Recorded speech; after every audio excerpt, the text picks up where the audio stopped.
Sonnerie des cloches de l'église Saint-Jean-Baptiste d'avant la Révolution, telles que Georges Valois nous les a retranscrits dans son fascicule de 1865 intitulé « Les cloches de Péronne ».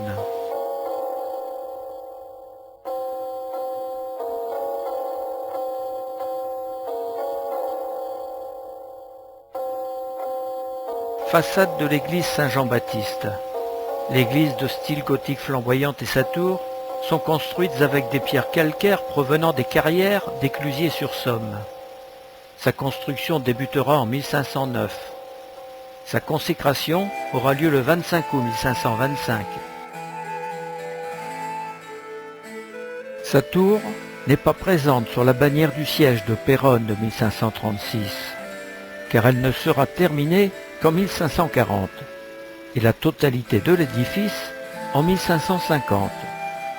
L'église a été érigée à l'emplacement d'une petite chapelle qui existait déjà en 1101, où l'on avait à cette époque déposé les reliques de saint Marcoul. À l'origine, au pied de la façade sud, le cimetière communal a été transféré hors des murs de la ville après la loi de 1792. Ce document de 1863 est sans doute la plus vieille photographie sur la ville de Péronne.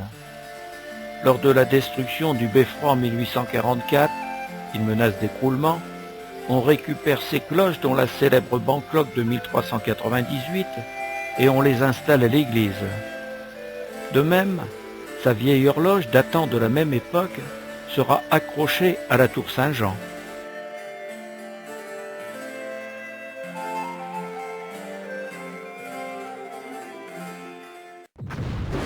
Survient la guerre contre les Prussiens.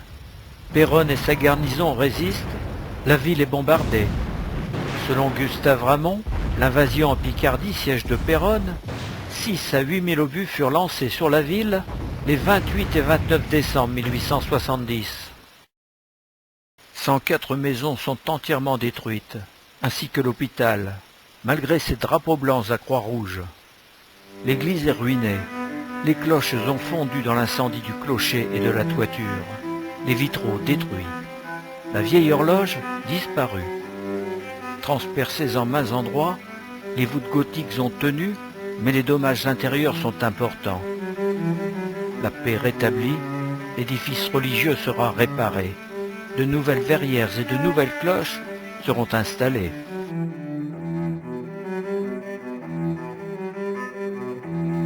Après les graves outrages de la guerre 1870-1871, l'église Saint-Jean-Baptiste est rapidement restaurée. Celle-ci, insérée entre les maisons d'habitation, est très peu visible de l'extérieur. La rue Saint-Jean, venant de la rue des Bouchers et aboutissant sur la place du marché aux herbes, permet l'accès aux 3 portails. Le grand portail de l'église Saint-Jean-Baptiste est orné des 3 saints patrons de la ville, Saint Furcy, Saint Michel et Saint Jean-Baptiste.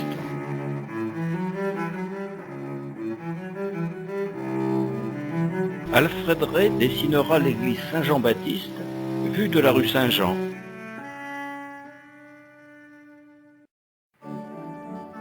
L'intérieur de l'église Saint-Jean-Baptiste. La nef centrale, vue de la tribune. La chapelle de la Vierge. Le tableau ornant l'autel de la chapelle de la Sainte Vierge, intitulé « L'Assomption de la Vierge », a parfois été attribué de façon erronée à Fragonard. La chapelle Saint-Furcy. Au centre, la statue dorée de Saint-Furcy en évêque est entourée de ses 2 frères, Saint-Foilin et Saint-Ultin. Les 2 bœufs de la légende sont présents à ses pieds. Tout contre la paroi de droite se trouve l'un des reliquaires de Saint-Furcy. À l'arrière, la magnifique verrière représentant la vie de notre saint a été offerte en 1868 par la famille Dournel de Bonnival. Lors de la guerre 1870-1871, le vitrail est détruit. Cette même famille généreuse renouvellera sa donation pour le remplacement. La chair et le chœur de l'église Saint-Jean-Baptiste.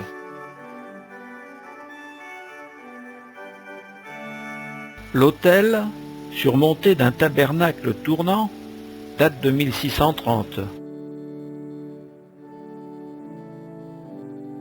Admirez le détail de la fresque murale où sont représentés les saints régionaux, Saint-Quentin, Saint-Furcy.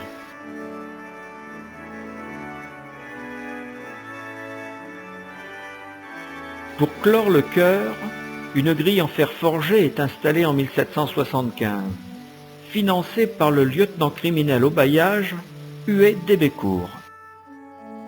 Elle est l'œuvre d'un nommé Vérins, dit Vivarais, ferronnier itinérant de Corbie, compagnon du Tour de France.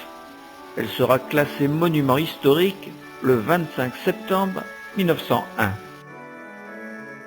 Le 4 avril 1907, Aristide Briand, alors ministre de l'Instruction publique, inscrit aux monuments historiques l'église elle-même ainsi que son principal mobilier. 2 tableaux, une peinture murale du XVIIe siècle, La Bonne Mort, et 2 retables. Vue intérieure de l'église Saint-Jean-Baptiste, selon un dessin d'Alfred Ray.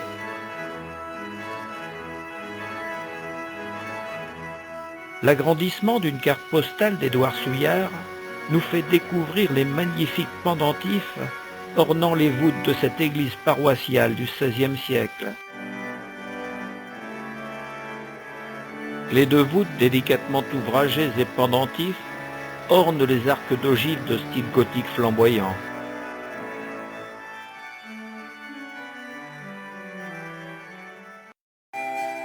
Dans la chapelle sud, le lessivage en 1848 d'un ancien badigeon mettra à jour une peinture murale très délabrée.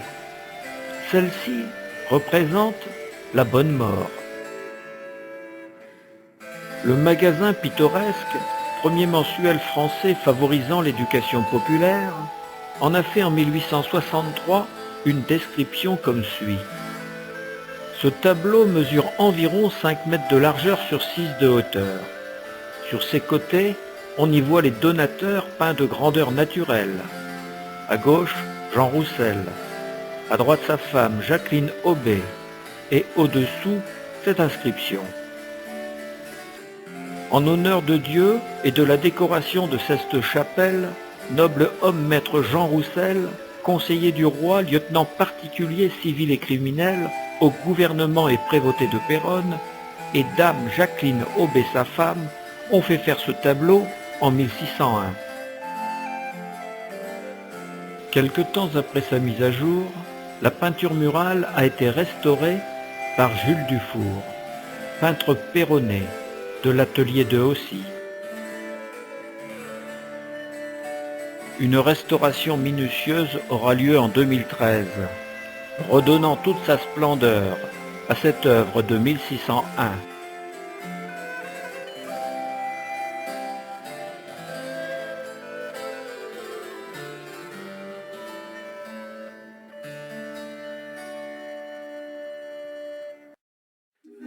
Procession de fête du 15 août sur la Grande Place. Le Suisse conduit le cortège. Les enfants de chœur le suivent. Suivent aussi les nombreux fidèles.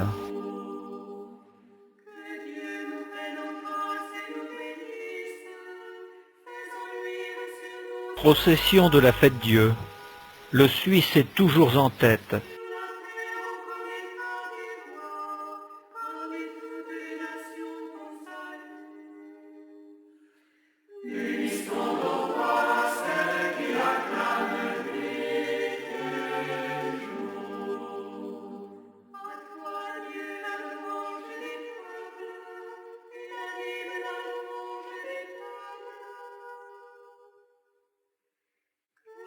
Le 9 août 1909, l'archiprêtre Loyer est reçu processionnellement à Péronne à l'occasion de son installation.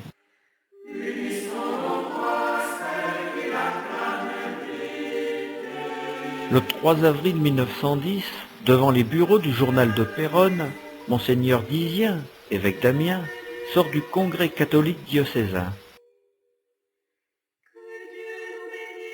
La foule attend les orateurs au balcon du journal. La séance de clôture aura lieu au théâtre, situé rue du Blanc-Mouton.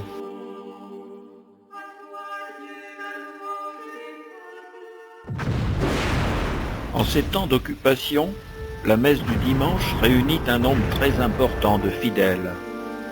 Fidèles et habitués, bien sûr, mais aussi des fidèles de circonstance rassemblés par ces temps de misère. Depuis la guerre, l'église est toujours pleine, et les femmes des plus farouches anticléricaux sont les premières à communier tous les matins. Fasoles. Les Péronnais attendent souvent à la porte de l'église que les Allemands aient achevé leur propre célébration. En tout cas, faire sonner les cloches est formellement interdit, sauf à célébrer sur ordre les victoires allemandes. Début juillet 1916, la ville est bombardée. Le 8, l'ordre d'évacuation est promulgué. Les Péronnais sont contraints de quitter la ville. Les bombardements se poursuivent et bientôt la toiture est détruite, les voûtes transpercées. Octobre 1916, les obus pleuvent toujours. La tour Saint-Jean, encore dressée, est maintenant en lambeaux. Sur cette photographie, les occupants posent juchés sur les monceaux de pierre provenant de l'écroulement de la tour. Quand et dans quelles circonstances celle-ci est-elle tombée? Mars 1917, au retour des Alliés, la tour Saint-Jean n'existe plus. C'est un tas de cailloux. L'église est à l'image de la ville, une ruine. Nicht ärgern, nur wundern. La paix revenue, les anciens habitants reviennent et s'organisent dans les ruines. Rue du Tigre, une chapelle-église en matériaux provisoires, à l'image des habitations est construite.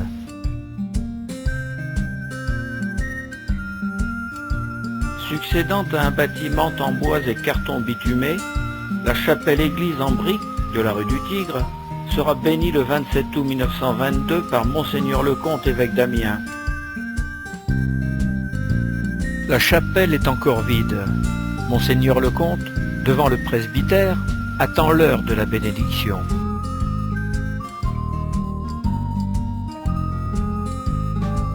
En procession, il traversera la grande place alors en reconstruction pour rejoindre la nouvelle église.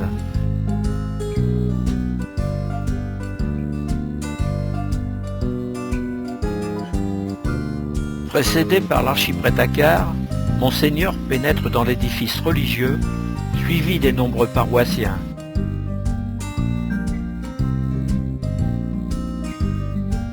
Les fidèles sont tous rentrés, l'office peut commencer. L'église Saint-Jean-Baptiste n'est plus qu'un tas de cailloux. Que va-t-elle devenir? Certains pensent la reconstruire ailleurs. D'autres veulent restaurer le bâtiment historique. Aucune alternative n'est arrêtée. Mais dans tous les cas, la prise de décision n'est pas une priorité. En attendant l'épilogue qui risque d'être lointain, c'est dans cette chapelle-église que seront célébrés offices, enterrements, mariages et cérémonies religieuses. Sortie de mariage célébrée dans la chapelle-église.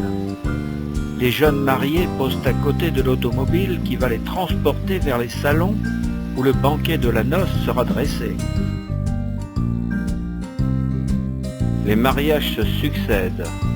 À la sortie de la cérémonie, l'automobile attend toujours les jeunes mariés.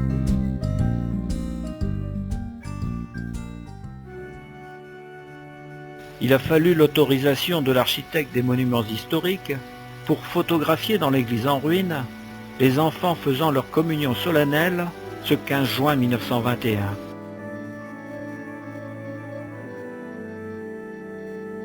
Devant l'ampleur du désastre, les autorités envisagent de laisser l'église en l'état, en ruine, juste pour le souvenir. Quelle décision prendre? Restaurer ou reconstruire ailleurs?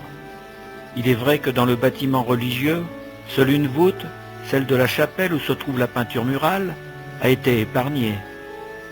Le conseil municipal de novembre 1919 évoque une reconstruction dans un autre lieu pour hâter les travaux. Une perspective de l'architecte Daniel Roguet nous présente le projet d'aménagement de la Grande Place avec la nouvelle église en face de l'hôtel de ville et l'ancienne en ruine. Devant la réaction négative des Peyronais, on abandonne cette proposition dès avril 1920. La décision de reconstruire à l'identique est prise. Mais à quand? Le début des travaux.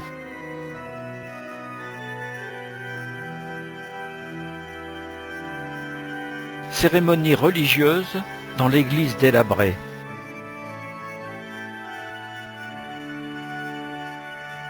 Le projet de reconstruction de Saint-Jean-Baptiste est accepté par la municipalité et les différents services concernés le 9 février 1925.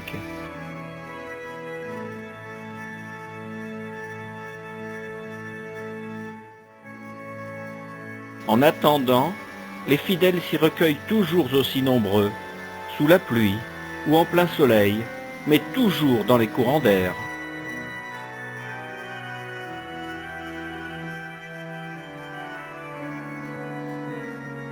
En 1922, la ville de Péronne adhère à la Société coopérative de reconstruction des églises dévastées du diocèse d'Amiens.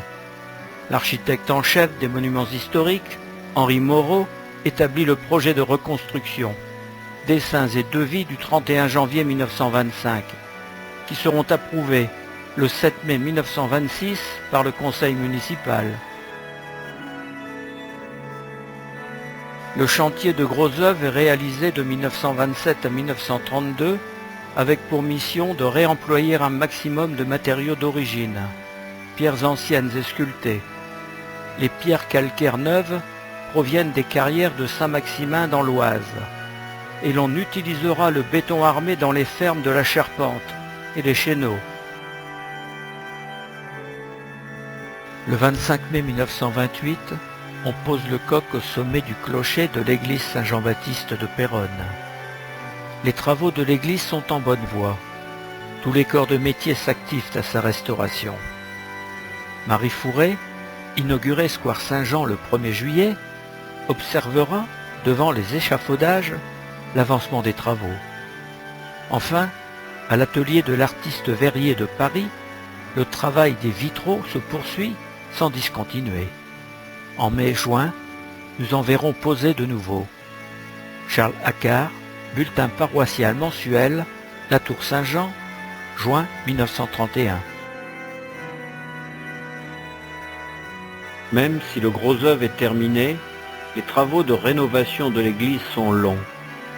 Sur cette photographie, les ouvriers préparent la charpente des cloches. C'est le 25 septembre 1931 que les cloches ont été remises au chemin de fer. Nous savons que les Beaux-Arts avaient confié la fonte de nos cloches à M. Georges Farnier de Robécourt. La fonderie de Robécourt est une fondation qui remonte au XVIIe siècle. Elle est la plus importante de Lorraine et de tout l'Est de la France. Depuis 1850, plus de 4200 cloches sont sorties de cette fonderie et livrées tant en France qu'à l'étranger. Rien que depuis la guerre, M. Farnier a fondu plus de 2000 cloches. Dans l'Est, qui est si amateur de belles sonneries, il a établi une quantité de carillons et des plus magnifiques. Ce chiffre est éloquent. Il nous dit à lui seul la confiance qu'inspire la fonderie Jeanne d'Arc de Robécourt. Archiprêtre Charles Accard, bulletin paroissial mensuel, La Tour Saint-Jean, octobre 1931. C'est une grande joie pour nous de vous annoncer officiellement la bénédiction solennelle des cloches de l'église Saint-Jean par Monseigneur le Comte, le dimanche 15 novembre 1931 à 14h30. Il est facile de connaître leur poids et leur tonalité, le fondeur ayant pris soin de graver sur les reins 2080 kg, 1416 kg, 997 kg et 828 kg, donnant le do dièse, le ré dièse, le fa dièse. Les musiciens auraient préféré avoir la note mi dièse au lieu du fa. Ils ont raison, mais en pratique, l'harmonie sera la même. Charles Accard, bulletin paroissial mensuel La Tour Saint-Jean, novembre 1931.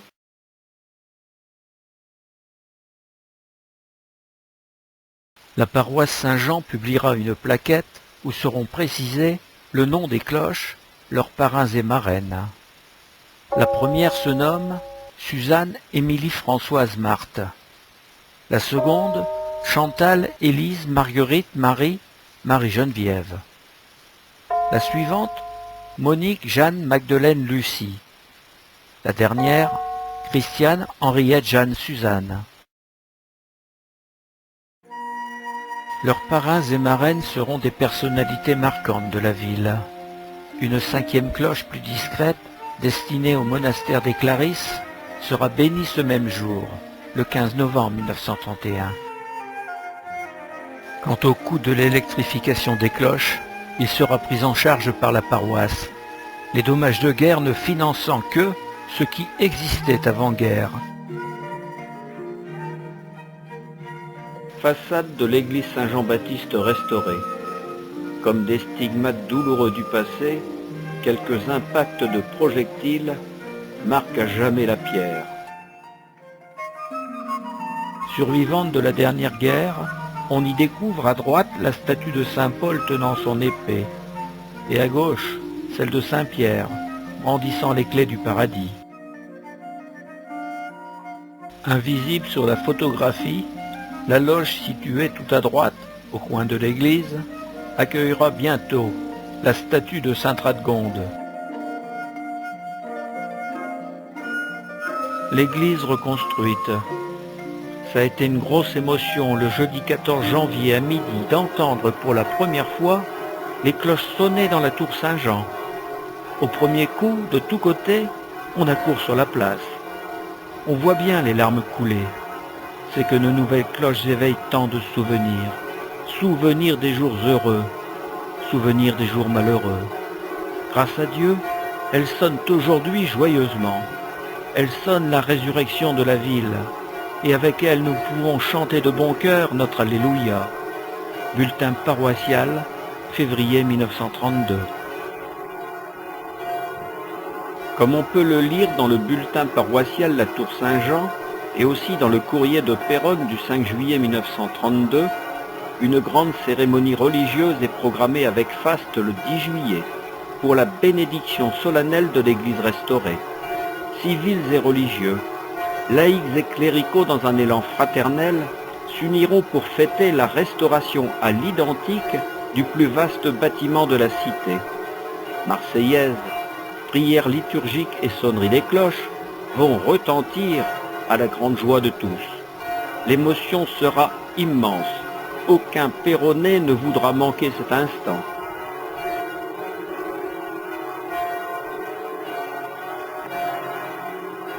Entre la décision officielle du 9 février 1925 de restaurer l'église et sa bénédiction le 10 juillet 1932, il aura fallu quand même patienter 7 ans. Dimanche 10 juillet 1932, le même jour que la bénédiction de l'église, l'après-midi à 3 heures. Translation de la statue et des reliques de Saint-Furcy. La procession partira de l'église provisoire pour atteindre l'église rebâtie. La statue et les reliques seront transportées par un char, tiré par les bœufs blancs de la légende.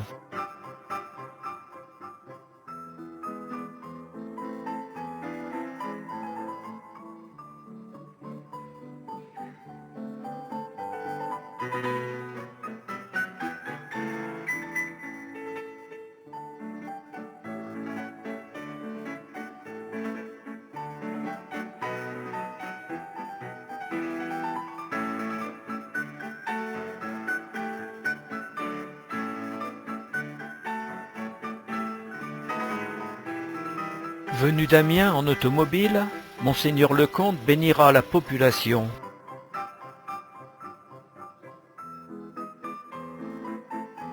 Elle est belle, notre église. La restauration a autant respecté l'intérieur que l'extérieur. Mais les dentelles de pierre qui faisaient jadis sa fierté sont beaucoup moins nombreuses. L'âme et l'esprit architectural du chœur sont conservés, mais ces fresques murales à la gloire de Saint-Quentin et de Saint-Furcy sont effacées à tout jamais. Il nous reste bien des cartes postales pour les admirer comme par le passé, mais ce ne sont que des cartons imprimés.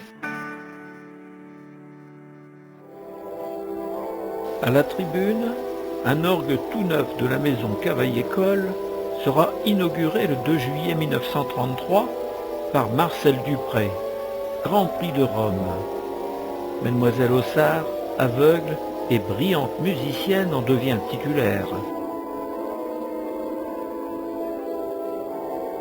Sur cette vue, nous pouvons remarquer la peinture murale de 1601, La Bonne Mort.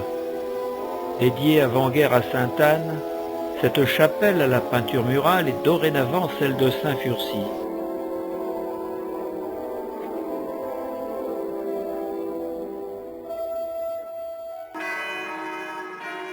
Au début de la Seconde Guerre mondiale, le 24 mai 1940, l'église échappe à l'incendie de la Grande Place. Quelques dégâts sont à déplorer. La statue de Saint-Furcy, patron de la ville, sera détruite et jamais remplacée. Le 13 août 1944, à 9 h du matin, un wagon de munitions rempli de chédite explose sur les voies en face du boulevard du Sud-Est. Toutes les vitres de la ville volent en éclats. Les vitraux et verrières de l'église sont au sol. Les dommages sont considérables. Après des années bien trop longues, les vitraux seront restaurés. Le commerce devant la tour Saint-Jean, incendié en 1940, ne sera pas reconstruit, laissant la place à un petit jardinet fleuri, bien agréable.